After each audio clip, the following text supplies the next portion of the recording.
Pick up 2 10s. Under the gun folds. Min raise.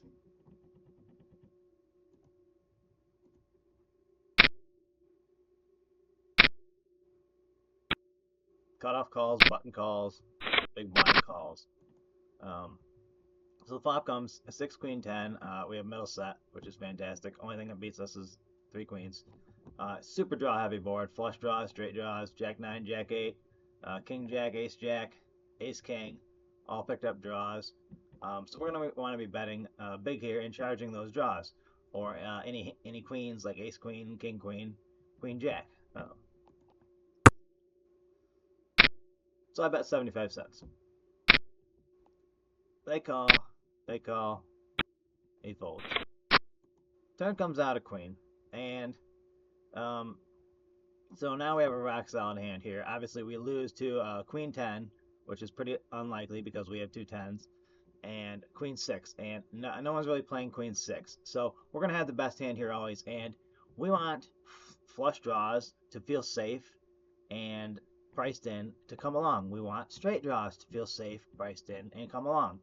So, and I don't like checking because we lose out on value. If I check and they check behind and the river comes a deuce, and then I bet the river and they fold, we missed out on all the value because we didn't charge their draws. So you do not check here in this spot.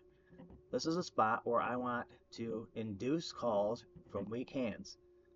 And if they have a queen, well, they're going to raise and we're going to get it in and we're going to stack them anyway. So bet small here. I bet about 1/3 pot. So he folds and he calls. River comes out a 9, and at this point, if he has a queen, he's going to call me, most likely all in. There's $5 in the pot, he's got $3 behind. And if he did have a draw that the king jack, which is very possible because he's likely either got a flush draw or that very draw, jack 9 or king jack, he's going to call with a straight. And I don't want to risk checking behind in case he has like a hand like a weak like a queen 8 or something, and he's worried I have something stronger, or just yeah.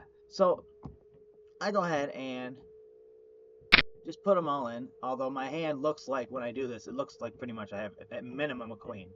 So, but I still think it's best just to shove here. And he calls, and he did have the king jack. So if I bet big on the turn, he's not gonna call with the king jack with the board paired, but because I got him in cheap. Um, he had his card. I got full value, but even if the river blanked, I still got the value on the turn by betting small there. So anyway, that's how I thought this spot through.